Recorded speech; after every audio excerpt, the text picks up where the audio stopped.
Alors, on ignore pour l'instant à quel point l'industrie de la pêche dans le Golfe sera affectée. On l'a vu, une action en justice a d'ores et déjà été intentée mercredi par 2 éleveurs de crevettes contre Transocéane et BP. Christian Huglot, bonjour, vous êtes avec nous sur ce plateau. Vous êtes avocat spécialiste en droit de l'environnement. Première question, y a-t-il eu des précédents?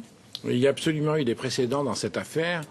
Rappelez-vous, en 1969, vous n'étiez pas né, bien entendu, et il y a eu une grande pollution par plateforme pétrolière au large de cet endroit merveilleux de la Californie.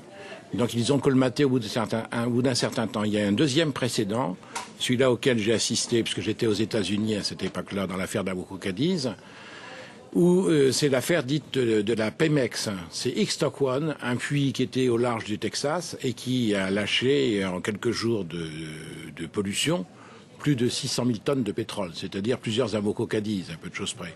Et pour s'en sortir, l'accident est de mars 1979. Et pour s'en sortir, ils ont mis 2 mois environ. Ils ont coulé des blocs de béton en quantité à différentes profondeurs, à 2300 mètres, 2500. Ils ont monté, si vous voulez, toute une pression par du matériau qui a fait contre-pression sur le jet de pétrole, puisque ça fuse. Probablement, la source de l'accident, c'est une contre-pression de gaz. Donc il faut arriver à trouver les moyens matériels. Et les moyens matériels, c'était de mettre des blocs de béton. Alors, je ne suis pas spécialiste, mais ils ont cette expérience-là. Il y a eu un procès après, mais aux États-Unis, devant le tribunal de Houston, mais ça n'a pas abouti parce que le tribunal ne s'est pas déclaré compétent, parce que Pemex International était une société qui appartenait à l'État mexicain. Les tribunaux américains ne peuvent pas condamner un démembrement d'un État étranger. Et par contre, les tribunaux américains pourraient très bien poursuivre et condamner BP. Ça, c'est clair. Justement, voilà, comment ça marche? Il y a l'industrie, on l'a vu, du tourisme et l'industrie de la pêche qui risque d'être ébranlée par cette marée noire. Qui sont les responsables? Comment peut-on les poursuivre en justice? Alors, aux États-Unis, ça fonctionne pas du tout pareil que chez nous, n'est-ce pas? Chez nous, à chaque fois qu'on a une marée noire, on croit qu'on a un fonds d'indemnisation qui est le FIPOL, et on s'aperçoit dans le Prestige qu'il n'y a pas assez d'argent, parce qu'il y a la France, l'Espagne, le Portugal, et que les marées noires sont de plus en plus coûteuses pour atteinte au tourisme, aux ressources naturelles, etc. Dans l'affaire de l'Erika, le FIPOL n'était pas suffisant. À chaque fois, on est obligé de faire un procès, parce que les fonds d'indemnisation ne sont pas suffisants. Aux États-Unis, depuis leurs expériences de Santa Barbara, de Ixtoquan, ils ont quand même monté tout un système qui s'appelle, sauf erreur de ma part, le Clean Water Act. Et ça n'est pas un autre texte qui s'applique pour les navires, c'est un texte qui est relatif, effectivement, à la possibilité de mobiliser des fonds d'État pour pouvoir financer les dépenses. Et alors, aux États-Unis, quand un maire a une marée noire, il appelle l'État fédéral qui met les moyens à sa disposition et au lieu de faire un procès, ils envoient la facture. Ils envoient la facture aux responsables. Ce serait dans l'espèce, si vous voulez, des actes administratifs de recouvrement d'argent, beaucoup plus simples que... Alors, il est évident que les plaignants, les particuliers, peuvent faire un procès classique devant le tribunal fédéral. Tribunal qui a déjà été fait pour ces deux qui a déjà été commencé, des actions ont été commencées.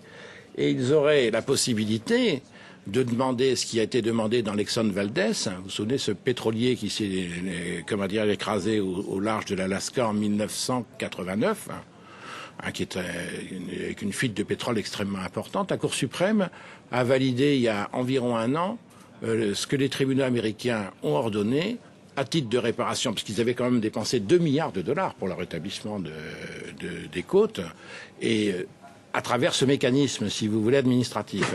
Mais la Cour suprême les a condamnés à valider la décision de leur donner en dommages et intérêts ce que les Américains appellent des punitive damages, c'est-à-dire des dommages punitifs pour actions irresponsables, qui est quand même 500 millions de dollars. Alors, si j'ai une seconde, il y a quand même quelque chose qui est à dire dans ce système-là. Les marées noires par plateforme pétrolière, on en a eu en Europe aussi, Ecofisc, nous avons eu ça aussi. Je suis quand même assez étonné. Bon, le trafic maritime, il y a des accidents, la flotte vieillit. Mais je suis quand même assez étonné qu'on ne donne pas, parce que ce sont des concessions administratives, que ce soit les États-Unis, que ce soit l'Europe, la Norvège, c'est toujours des actes administratifs, qu'on ne mette pas comme moyen et comme condition d'exploitation des moyens adéquats pour effectivement éteindre un incendie ou effectivement avoir des moyens à mobiliser immédiatement pour essayer de colmater une fuite. Moi, je pense que le simple citoyen, on lui demande de mettre un extincteur dans sa maison. Je suis désolé, compte tenu des précédents et autre chose, il faudrait réviser c'est permis et obligé probablement. BP peuvent être poursuivis pour une mauvaise gestion tout simplement de cette marée. Je pense, si vous voulez, probablement on connaît mal les faits, mais il n'est pas, ce n'est pas extraordinaire qu'il y ait une surpression de gaz dans un gisement. Vous devez pouvoir le prévoir. Vous savez très bien que vous cherchez dans des poches extrêmement profondes et que donc les pressions ne sont pas toujours les mêmes et que vous ramassez du gaz autant que du pétrole quelquefois. Les dispositifs semblent mieux gérés à terre. On a moins d'accidents, semble-t-il, dans ces poches de gaz parce qu'il y a peut-être tout un système de forage complémentaire qu'on fait à côté. Mais quand on est en mer, pratiquement on n'en fait pas beaucoup parce que ça coûte très cher. Donc il y a probablement quelque chose à réfléchir là-dessus. C'est aussi valable pour les États-Unis, l'Afrique ou bien l'Europe aussi.